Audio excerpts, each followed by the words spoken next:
Shaburrux presenta Ecos de Terror.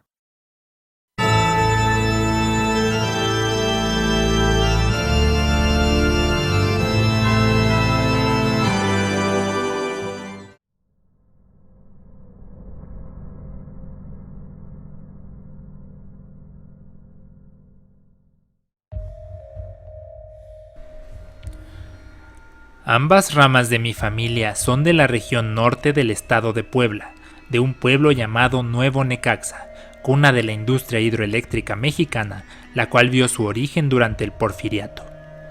Tanto mi familia materna como paterna ha vivido en ese lugar por generaciones y siendo un lugar aún rodeado de naturaleza, con densos bosques y una espesa neblina y hasta cierto punto aislado de otros por una barrera natural, la presa de Necaxa. Quizá es por estas razones que hay una abundancia de historias y leyendas. Sin lugar a duda, las historias que nos relataba mi abuelito paterno son las más impactantes que he escuchado, sin minimizar el hecho de que mi abuelito era una especie de ídolo familiar y afortunadamente yo tengo el honor de llevar su nombre.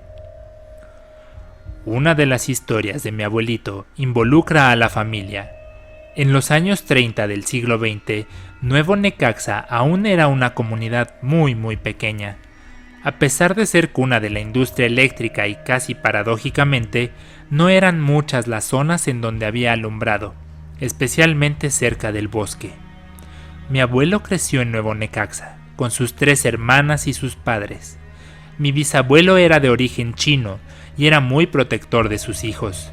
Él siempre le recomendaba a mi abuelito tener un perro de compañía, especialmente cuando le tocaba hacer un recorrido por la noche, cosa que era frecuente, pues debía recoger a mi bisabuela cuando salía del turno nocturno, atravesando un buen tramo boscoso y que carecía totalmente de iluminación.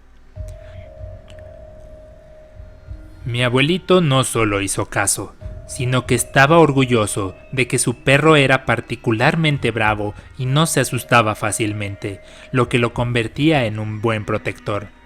Mi bisabuela tenía un hermano que había sido guardabosques, quien desafortunadamente tuvo un accidente en el que perdió la vida. Según sabemos, lo habían invitado a un festejo en el pueblo que está cruzando la presa, al cual acudiría con su familia. En ese entonces no había forma fácil de cruzar de un lado a otro, y lo más común era hacerlo en una pequeña lancha o balsa. Tarde por la noche, y al regresar con algunos alcoholes encima, a medio camino el bote empezó a hundirse y les fue imposible a él, a su esposa y sus hijos salir bien librados, por lo que todos perdieron la vida.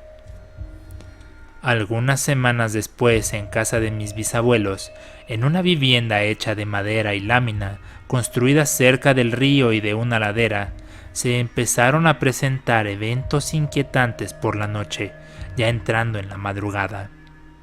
Lo que describen es que empezaban a molestarlos.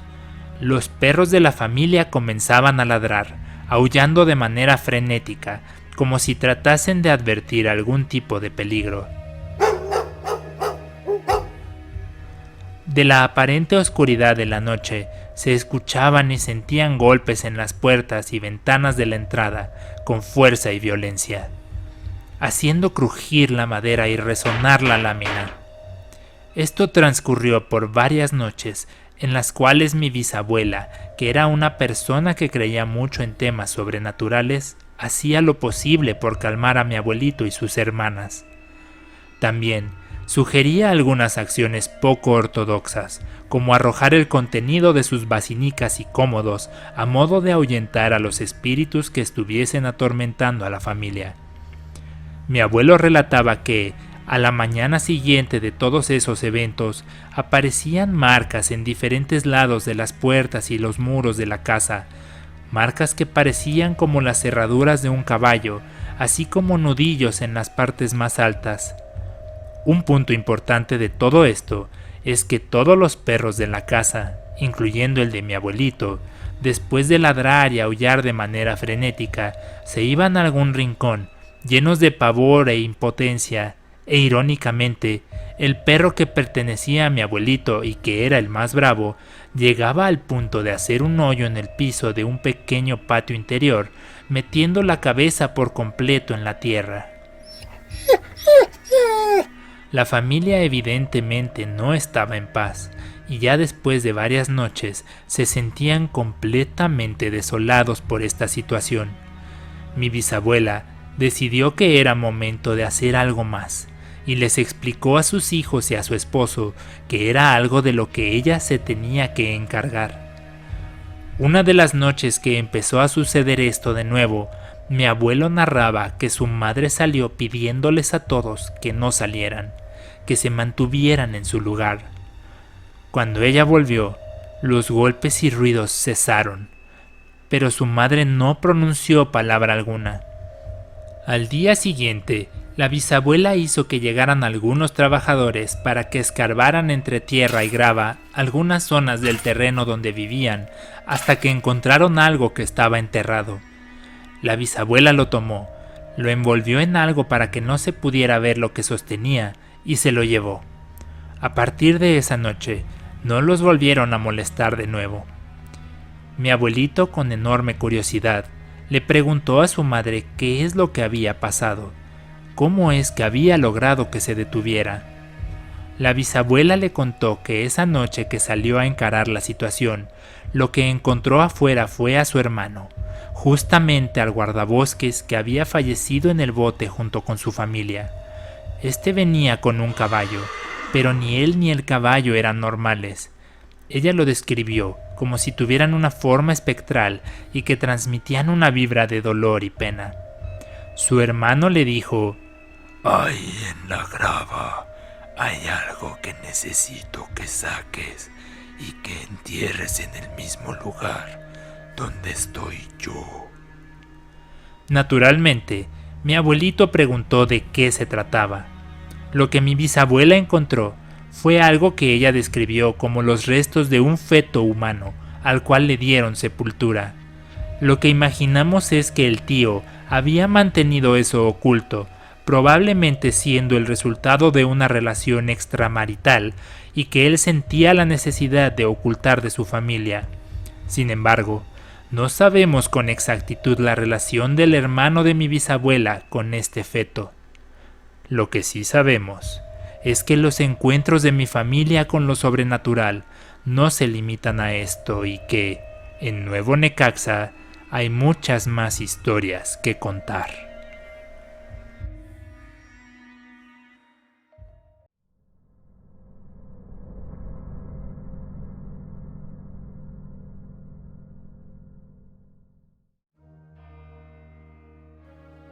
Vengo de una familia peculiar. Esto es solo una forma de decir que mi familia está llena de contrastes y sobre todo que tienen una historia tan rica como compleja. Mis abuelos se establecieron en la Ciudad de México, en el famoso barrio de Portales. Mis abuelos, a quienes llamábamos cariñosamente Papá Panchito y Mamá Blanquita, así como sus hijos, José el mayor, Francisco, que era mi padre, Fidelina y Enrique el menor. Para mi familia, los eventos paranormales han formado parte de nuestra vida constantemente. Si bien se han presentado eventos en todo tipo de lugares y circunstancias, la casa de la calle de Tokio, en la colonia Portales, donde incluso yo viví, ha sido un punto en donde particularmente han pasado cosas extrañas. Mis familiares y yo, en cierto modo, atribuimos mucho de esto a mi abuela, Mamá Blanquita, ya que era abiertamente una practicante de las artes oscuras. De entre tantas historias que tengo para compartir, quise comenzar con una que a mi papá siempre le pareció especial. Cuando mi padre era joven y vivía en el barrio de Portales, la figura de mi tío José, o Pepe, a modo de cariño, era legendaria. En su juventud, mi tío Pepe era el guapo del barrio, le sobraban conquistas y la verdad es que, por los relatos que mi papá y mis tíos cuentan, no podríamos describirlo de otra manera sino como alguien con mucho carisma y que era imposible no admirar. Además de tener pinta de galán, ser buen bailarín, cantar y tocar la guitarra, mi tío portaba la fama de duro. Bueno, de ser muy bueno para pelear. Como se dice vulgarmente, bueno para las trompadas.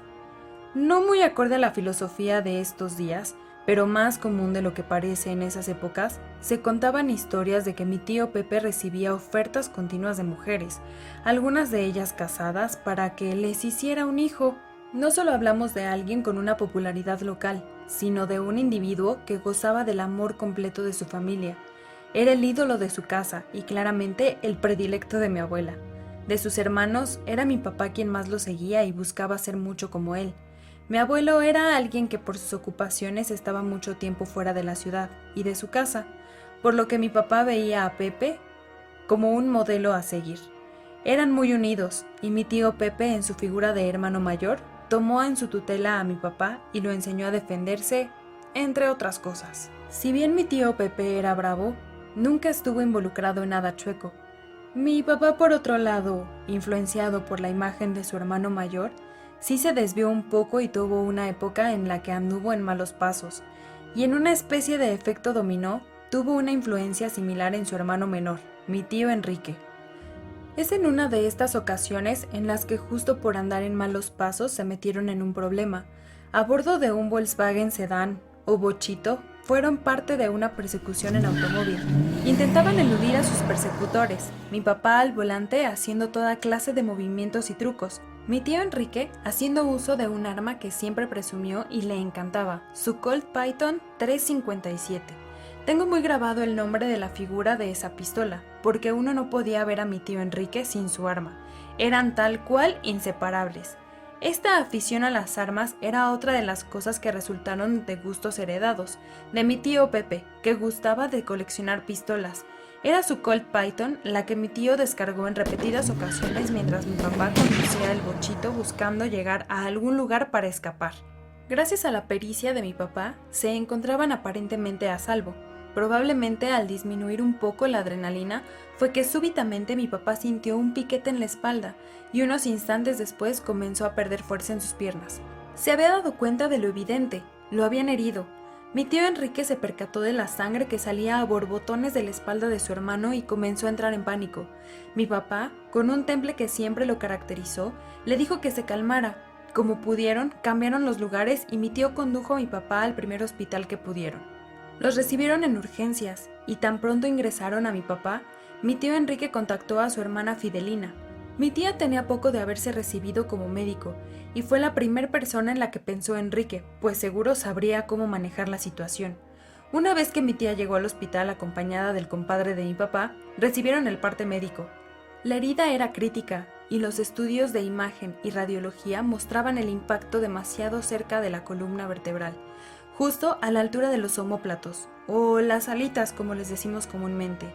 Los médicos no solo estaban preocupados por las secuelas en movilidad que podría dejar la herida, realmente consideraban un riesgo de muerte para mi padre. Una vez que se dio la explicación, se solicitó el permiso a los familiares para el procedimiento e ingreso urgente a quirófano, y se llevaron a mi papá a operar. Mi tío Enrique, mi tía y el compadre de mi papá se quedaron unos momentos en el pasillo, un poco en shock por las noticias. En ese momento, según relatan, vieron llegar a mi tío Pepe, que les preguntó por Pancho, a quien dirigieron al quirófano. «Mira, es por allá, se lo acaban de llevar hace un momento. Si te apuras, seguro lo alcanzas», le dijeron mientras el tío Pepe les agradecía y caminaba velozmente hacia la zona de preparación para el quirófano.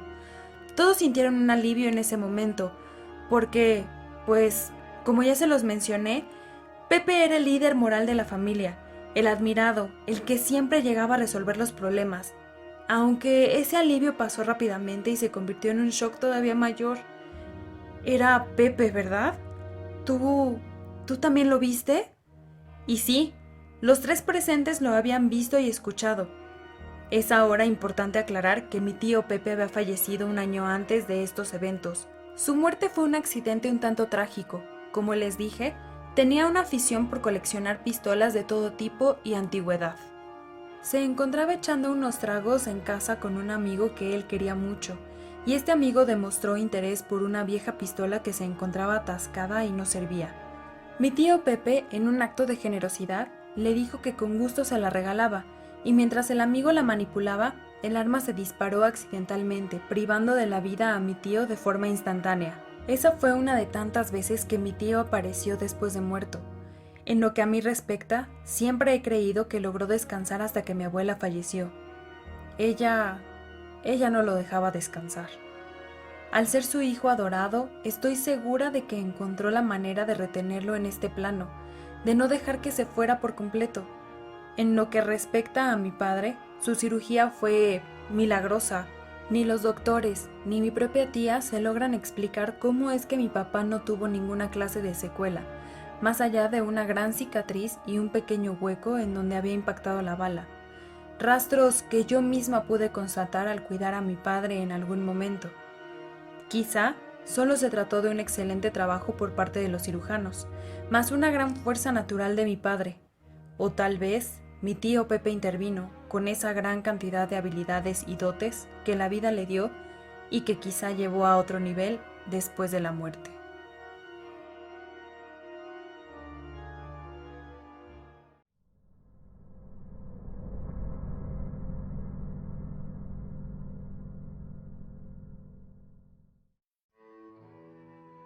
Cuando niño, mis padres tuvieron un aparatoso accidente automovilístico.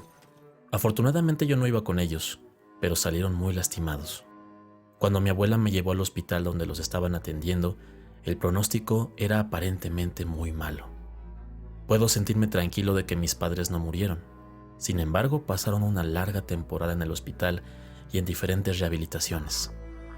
Mi abuela tenía que atenderlos y al no haber nadie que me pudiera cuidar, me enviaron con la única familia que tenía mi abuela, una sobrina que vivía en Tuxtla Gutiérrez.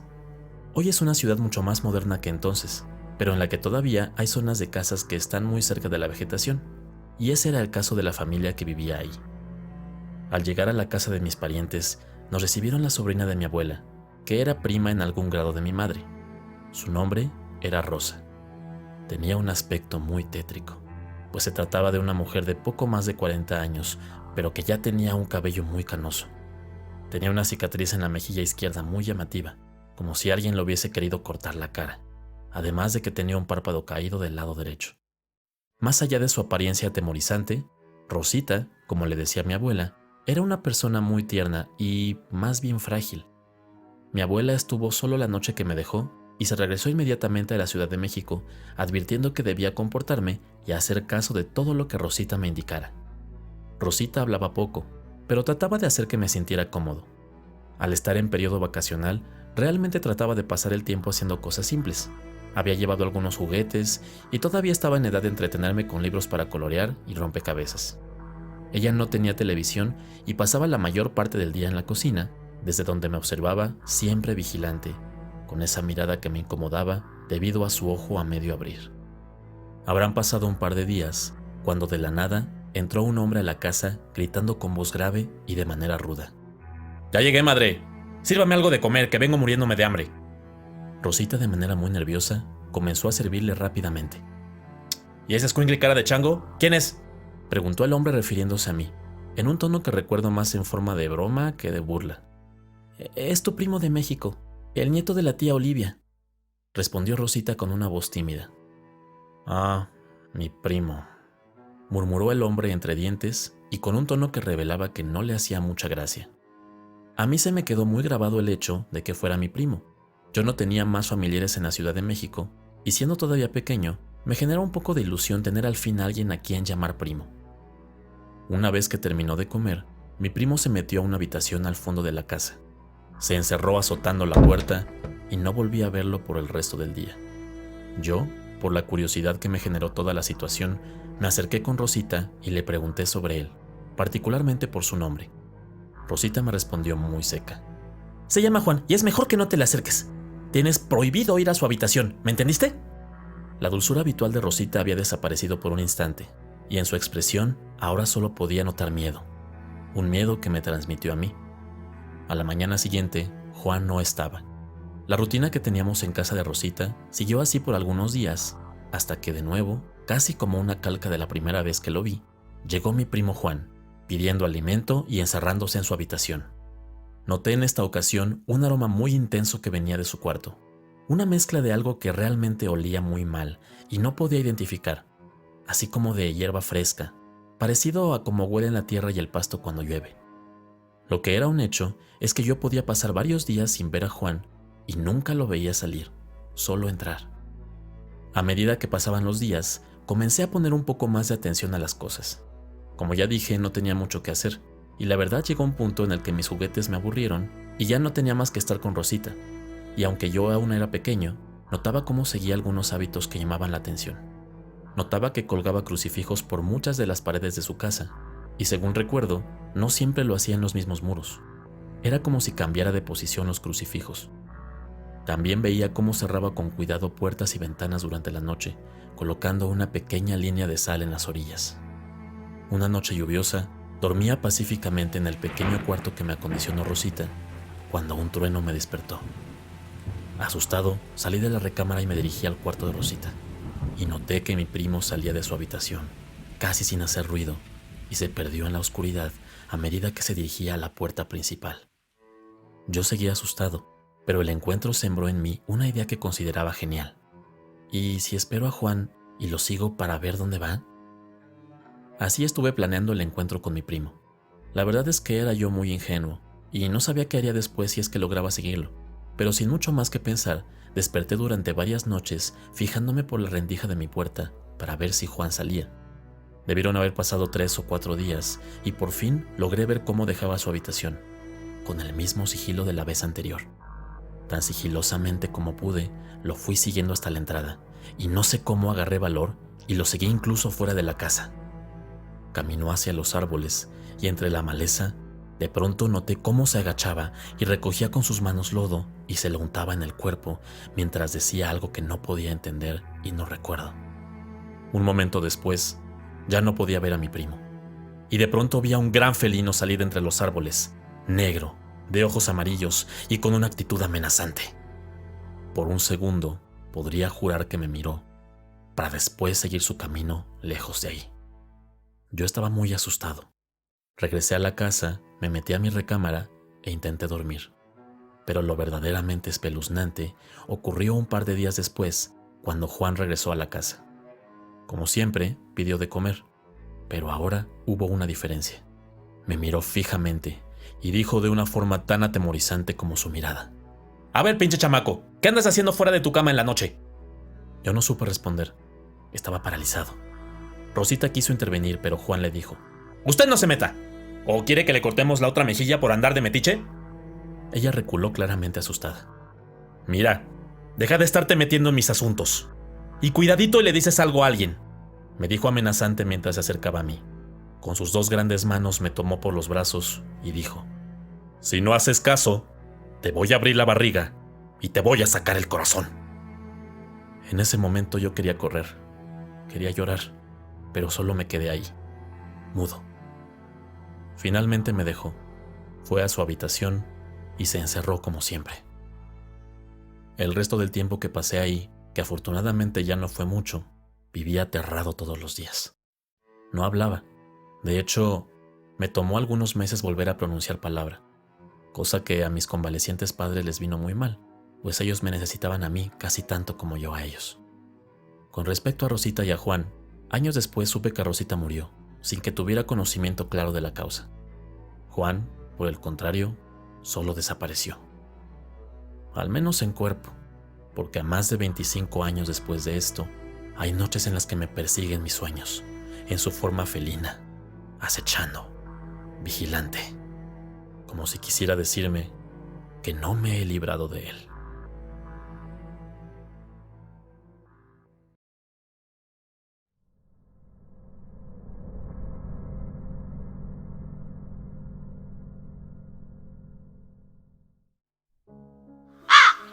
Ecos de terror.